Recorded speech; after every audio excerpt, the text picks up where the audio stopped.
VigilanteWilliamson here with a very simple question. Is everything in all of these collapses Doc Rivers' fault? Yeah, it is. But it's not just his fault, as we'll get into in this video. Because we're going to talk about some of the players he's coached. As much as he's getting, a lot of crap, just got fired after another collapse.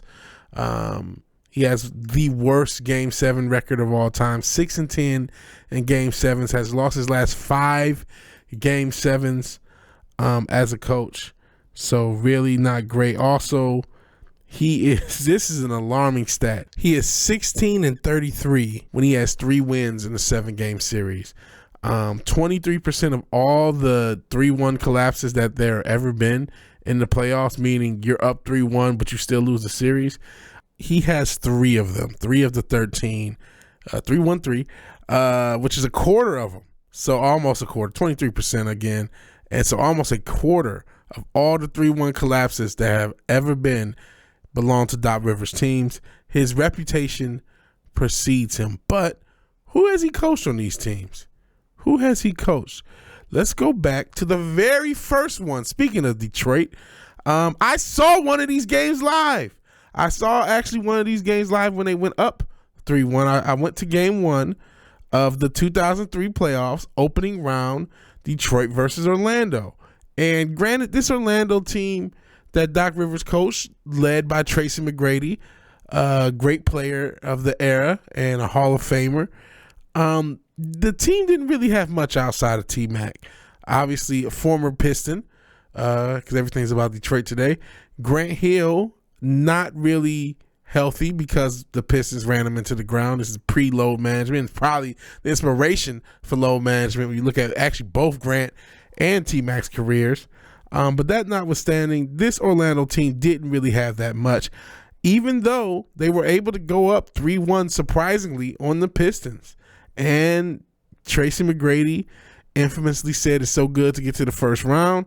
I don't know if that was a mistake because this is the first time that the first round had been expanded to 7 games, because it used to be a 5-game series in the first round. For the old heads, they know that, but the youngest, there's no way they know that.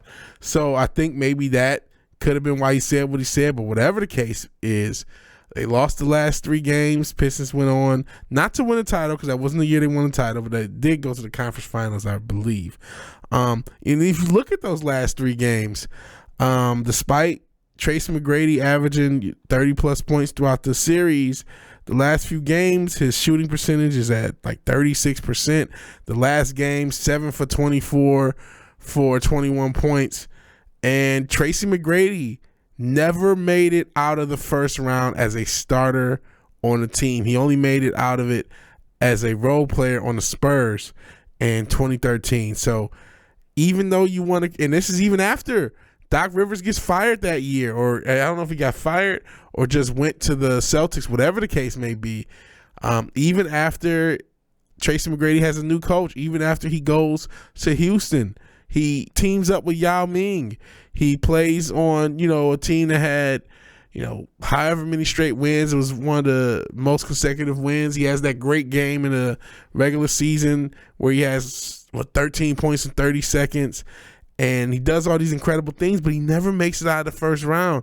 As much as I love T-Mac, as great of a player as he was, he never won. He never won, even without Doc Rivers, even independent, even on a better team in Houston. Houston had a lot of things. They had Yao Ming.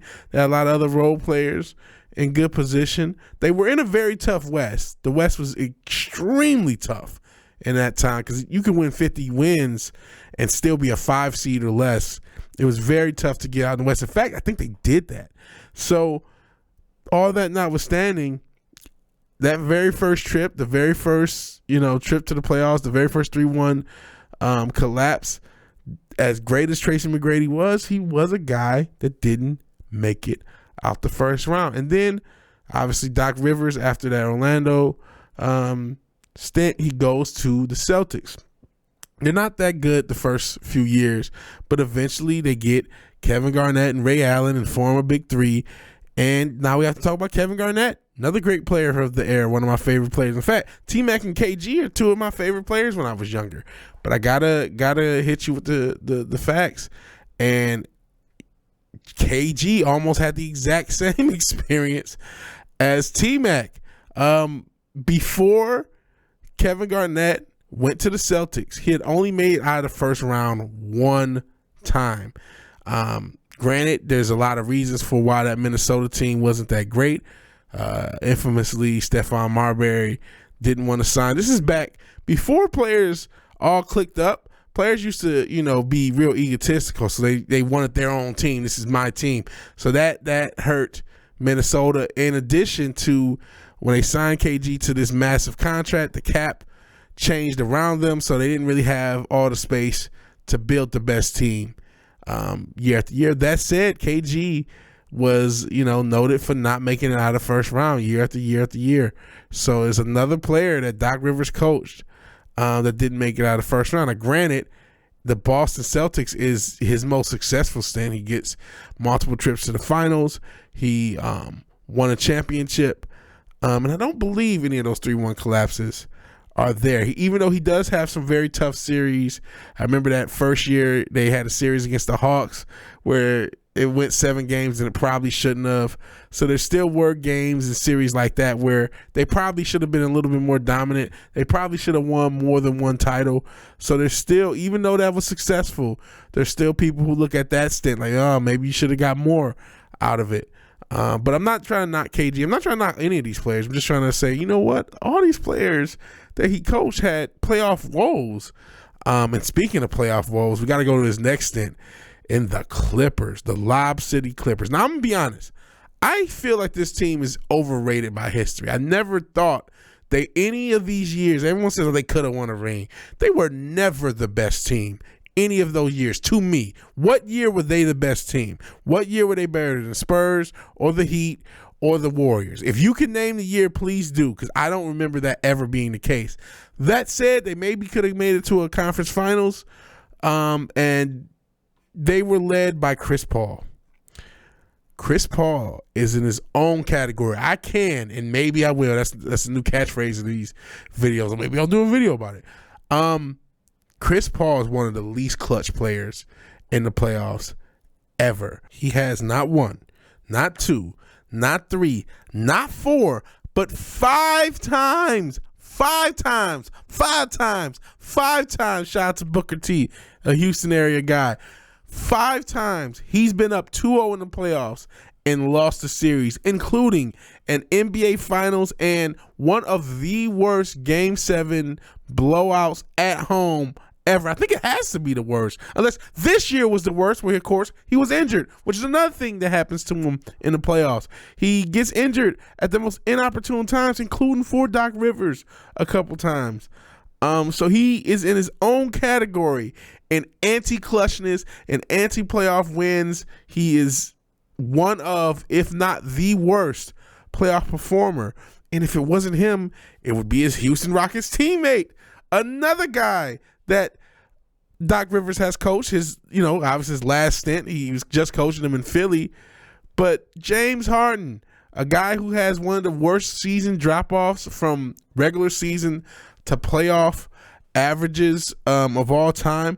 Granted, one of those losses I mentioned about Chris Paul was to the Rockets with the Clippers, but that's neither here nor there. James Harden is noted for his playoff woes. He's had a lot of different collapses himself, and it's a guy who, outside of Doc Rivers, has had terrible collapses. We'll never forget that Game 7 against the Warriors, one of the best teams of all time, supposedly, but the Rockets had them beat. Granted, Chris Paul was injured, but they went, 27 straight threes missing, and there was no adjustments. And this is a D'Antoni team. And so for some reason, James Harden couldn't drive to the basket, couldn't, hit a floater or do something from the mid-range. No changing of the system, and Harden shot 12 of 29, including 2 from 13 from three-point. That's 15% from three-point range. So just total collapse. And, they were up 3-2 in that series. Harden collapsed. There's that infamous collapse against the Spurs. Game 6 at home, a near 40-point blowout in which James Harden shot 2 of 11, only had 10 points. Total collapse in the playoffs when his team needed him. So James Harden himself is also a legendary playoff choker. And then that leads us to Embiid, and that's this year. And we know Embiid this year, his averages probably pretty high, probably up there with Harden as far as the averages drop off from regular season to playoffs. Went from 33 a game to about 23 a game, 5 of 18 in Game 7. Harden only had 9 points in that Game 7. This is a guy who's never been out of the second round, even under other coaches. Granted, Brett Brown was never the guy to me, but he was on the team with Jimmy Butler and Tobias Harris and, a Ben Simmons that wasn't terrible. And Kawhi hit that shot. Only God knows what happens if that shot, isn't magnetically pulled into the hoop. And, that doesn't happen. Who knows what happens if they re-sign Jimmy Butler? I think he might have had a little bit more playoff success. But Embiid, granted, he's the youngest of all the players I've mentioned. He has the fewest playoff opportunities. So it's not as set in stone as some of the other players. But this is just a quick, not that quick, 11 minutes. This is just a quick rundown that, you know what? Doc Rivers probably is to blame for a lot of his woes. But when you look at the players he's coached, as great as a lot of them are, they are some of the least clutch superstars, the superstars most noted for choking of all time, especially Chris Paul, Harden.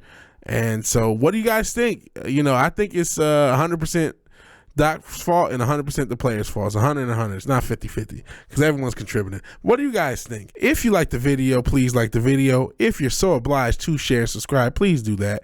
But even if you do none of these things, thank you for watching. Thank you for your time. Good night and God bless. I'll talk to you later. Peace.